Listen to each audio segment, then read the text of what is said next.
Hey guys, for the final video about 2019 and the progress made in 2019, I want to wrap up the year and talk about the writing progress, the editing progress, and any other things that I did this year. I have a few numbers written down over here on my notebook, and we're going to go through those first, and then I'm just going to talk about some stuff from my brain and go from there.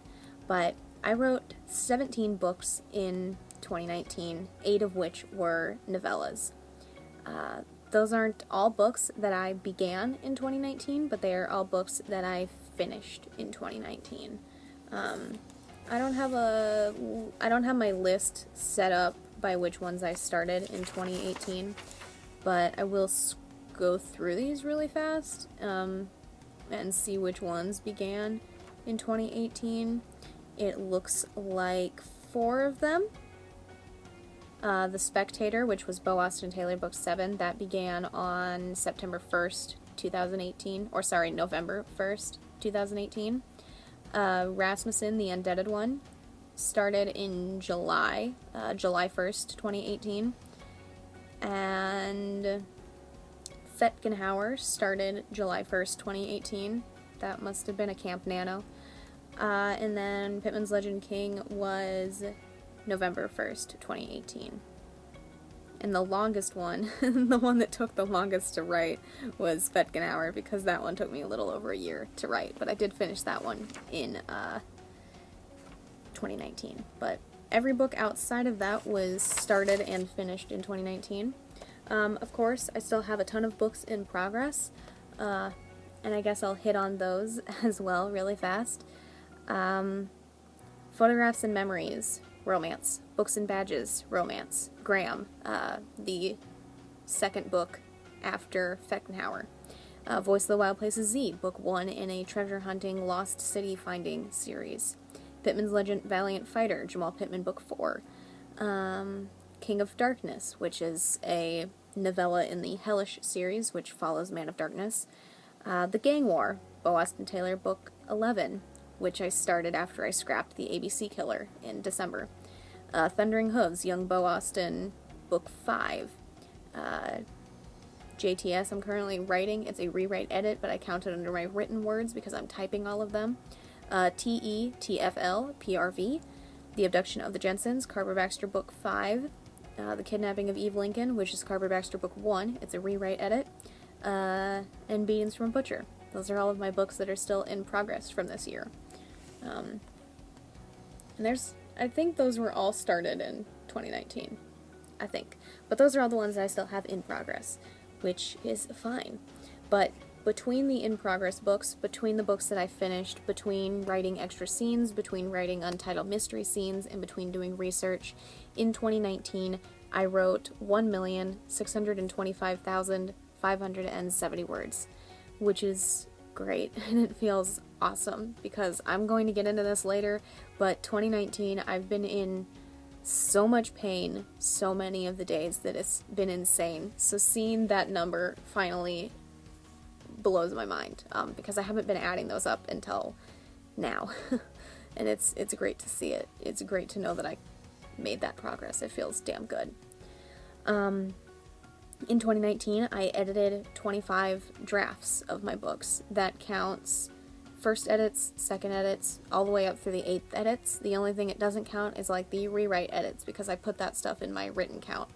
So when I finish Eve Lincoln and JTS rewrites, those will go down in drafts that I have written. Only the ones that I'm genuinely editing, that I'm not retyping everything for, those go in the edit count.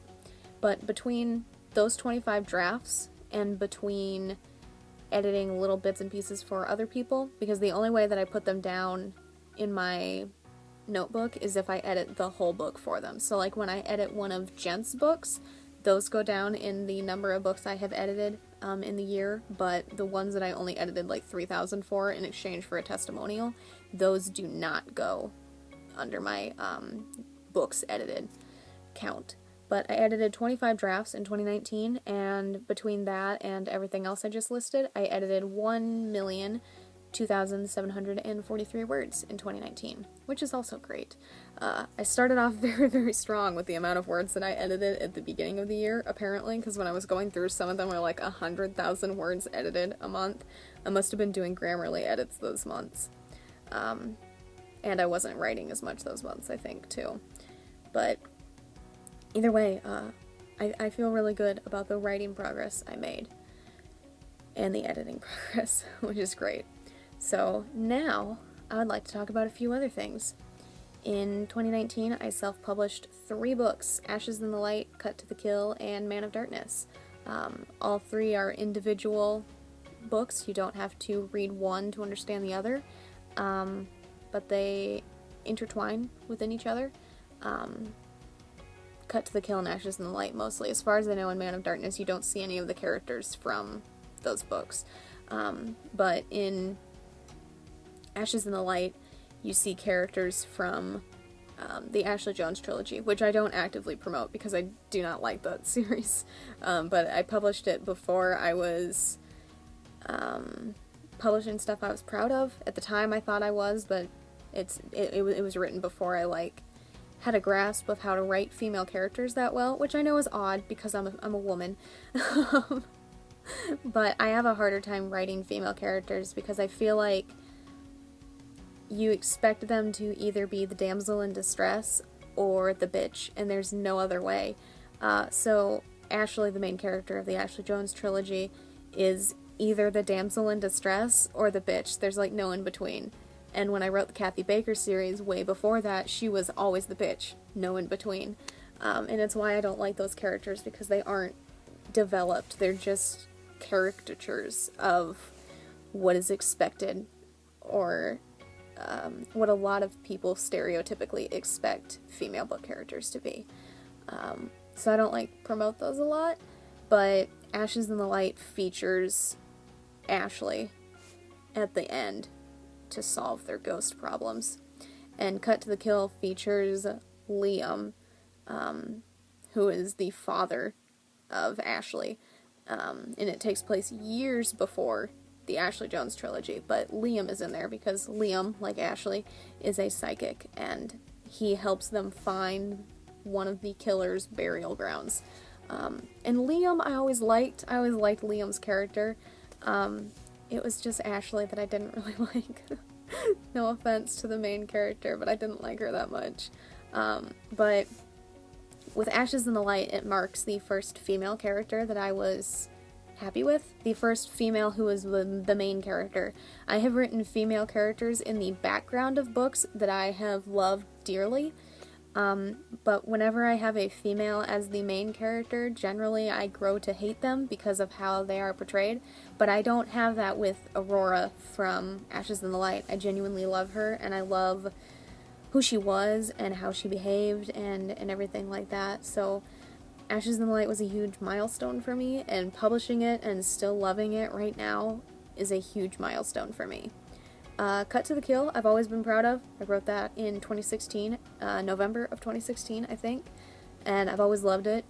Thomas Smalls and his family and Chris Cross, which is his partner at the FBI firm headquarters, I don't know what you want to call it, they spawned from a zombie novel a really long time ago, when I was in high school, late middle school, early high school. They were initially a zombie novel.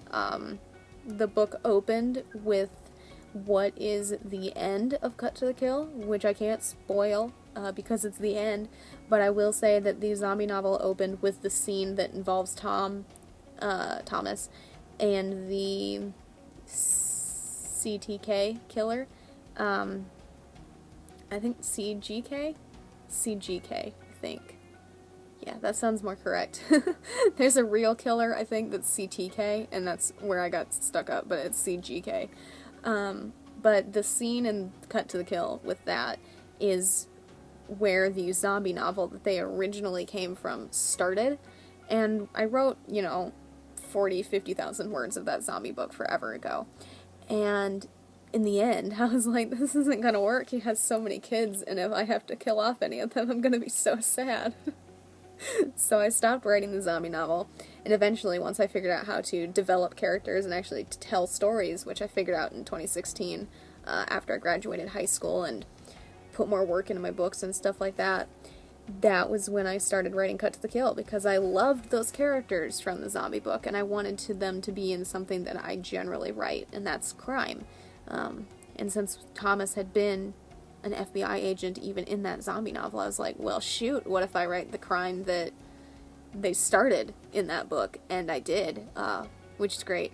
Without the zombie aspect, of course, because in the zombie novel, that killer then went to prison and started the zombie apocalypse. But we don't talk about that. That doesn't happen anymore.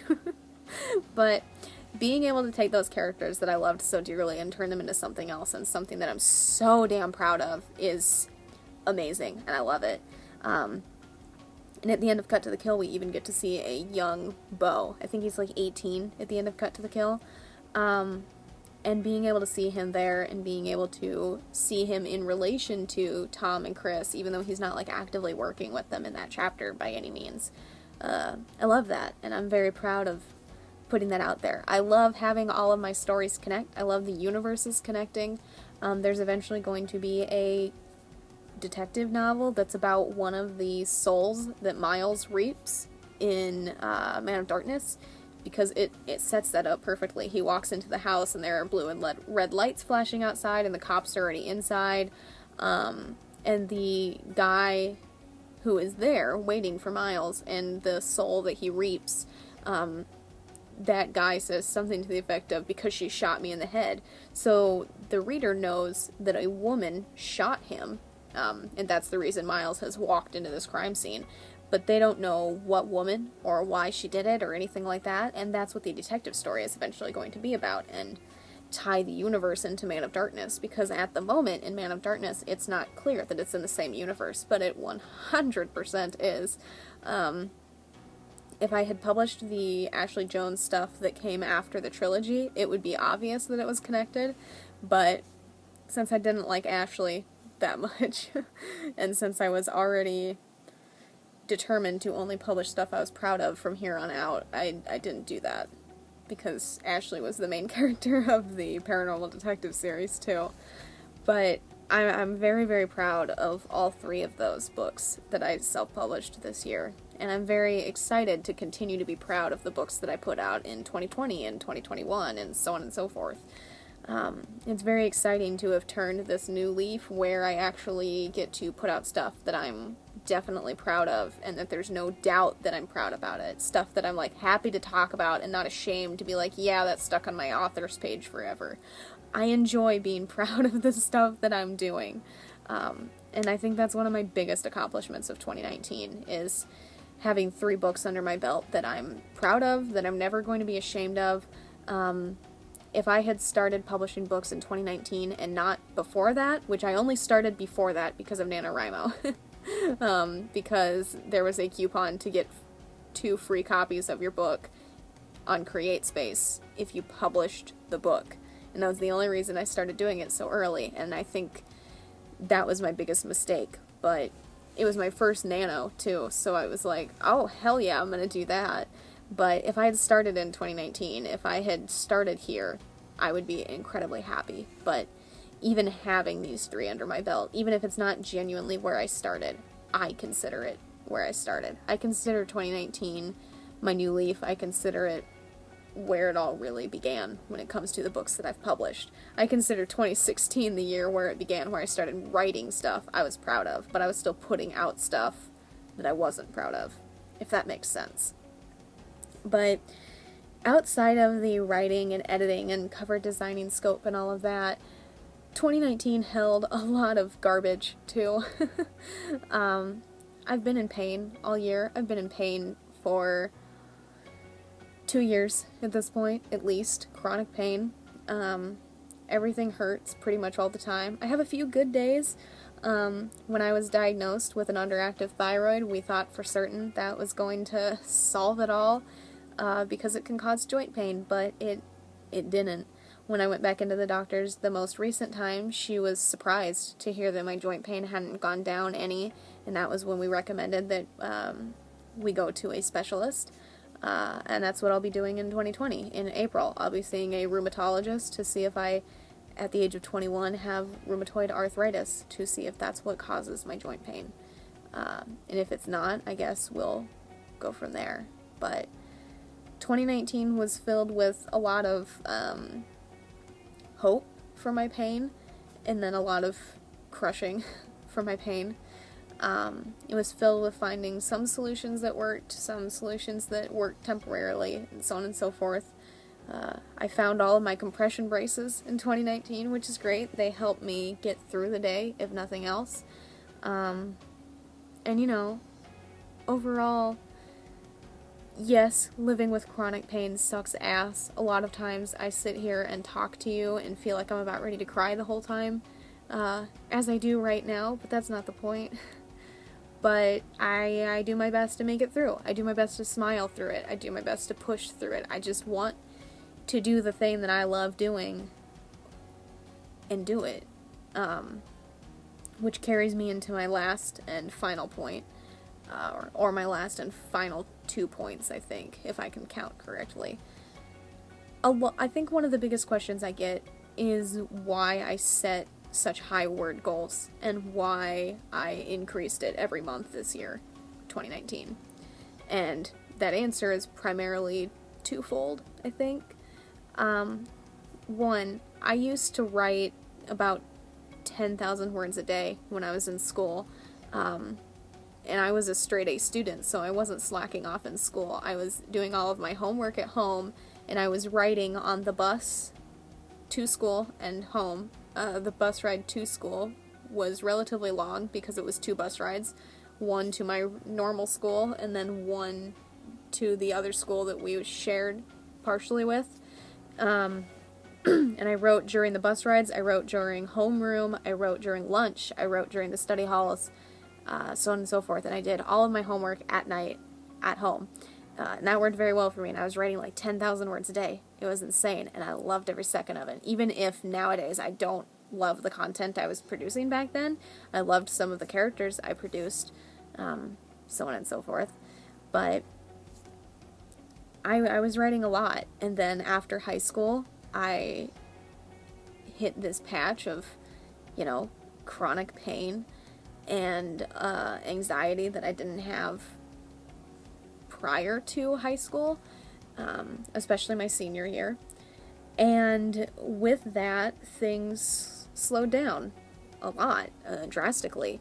Even though in 2016 I started being proud of the stuff I was producing, and I started actually learning how to tell stories and write characters and develop them and let the characters tell their stories, I wasn't writing nearly as much as I wanted to be able to, because it wasn't too long after that I was in pain all the time, no matter what I did.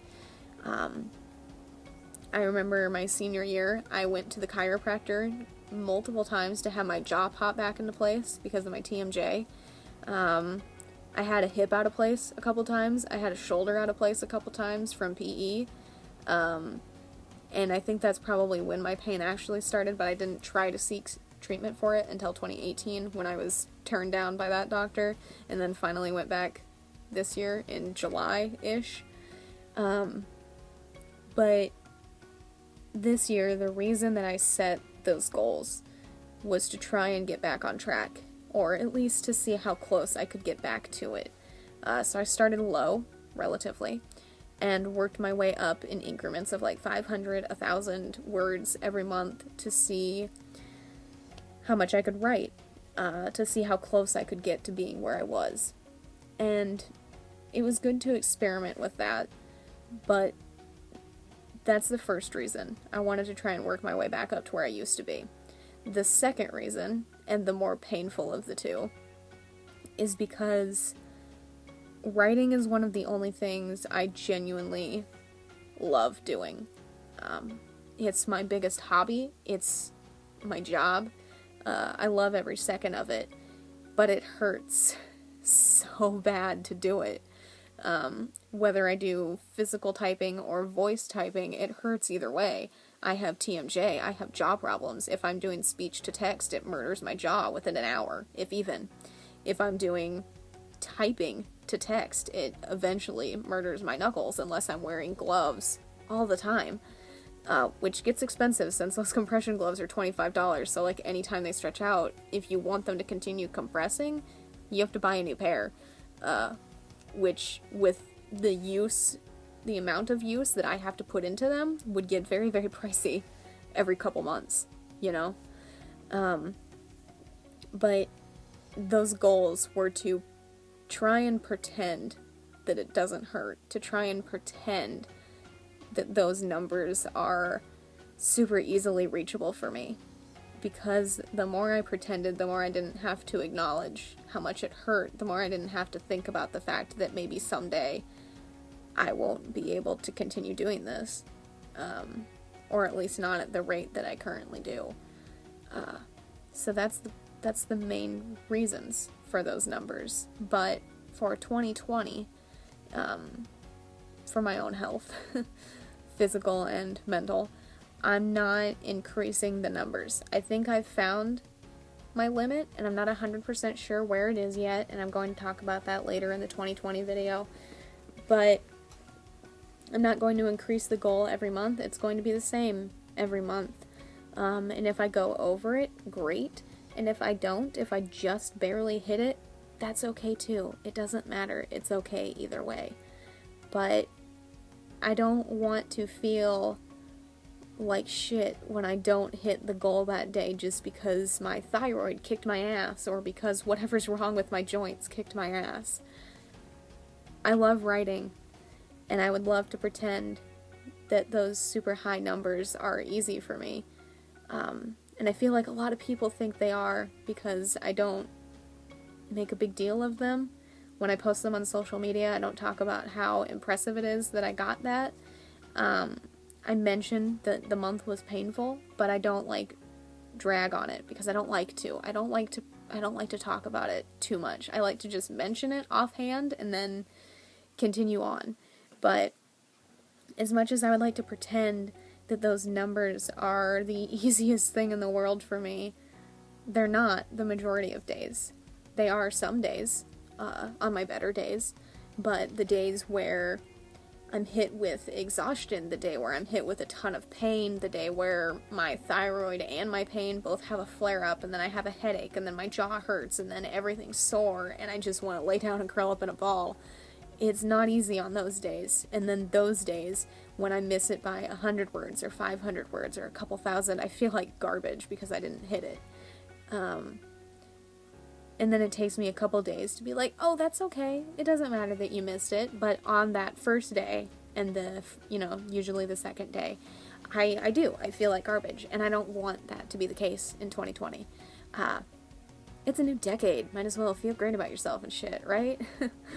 But I'm going to set my goal at a consistent thing all year long, and go from there. It'll probably be over 100,000 words a month, I think, because I can hit that pretty easily, I'll be honest with you. Still, at the moment, anyway. If that ever changes, I'll lower it. But at the moment, I can still hit that every month, so that's probably about where I'm going to set it, somewhere in the low 100,000s, but we'll get into that in the 2020 video. But overall, if you've stuck around for these last 23-ish minutes at this point, I feel like I'm proud of what I accomplished in 2019. With the amount of writing I did, with the amount of editing I did, with finally starting my freelance editing career, with self-publishing the 3 books that I'm ungodly proud of. So damn proud of the 3 books I put out this year and all the work I put into them and the covers and everything about them. And I'm excited to continue that journey in 2020. But that's it. That's all I've got for 2019. I will see you guys, hopefully, in the 2020 goals video, and then the work in progress videos and the Man of Darkness videos and everything from there. But this is officially my last video directed at 2019, so we're saying goodbye to 2019 and goodbye to the 2010s decade, and we're on to 2020 and on to, I guess, the 20s for another decade. So I'm hoping that 2020 gives me a diagnosis for my pain, and I'm hoping that 2020 continues on a path of better mental health practices and better physical health practices. And overall, I just hope that things go well. But we'll see. We'll see how 2020 goes, and I hope you guys stick along for that ride too. But that's all that I have for 2019. It's all that I have for this wrap-up, even though it was longer and ramblier than I expected it to be, but it usually is. But that is all that I have. So, as per usual, thank you guys so much for watching. If you would like to stick around in 2020 and see my writing, my editing, the gaming videos I upload roughly every Friday, or anything that I'm ever going to do on this channel in between, feel free to subscribe. All the links to my authors pages, as well as links to my social media, are in the description down below. Thank you guys so much for watching, and I'll see you in the next one in 2020. Bye for now.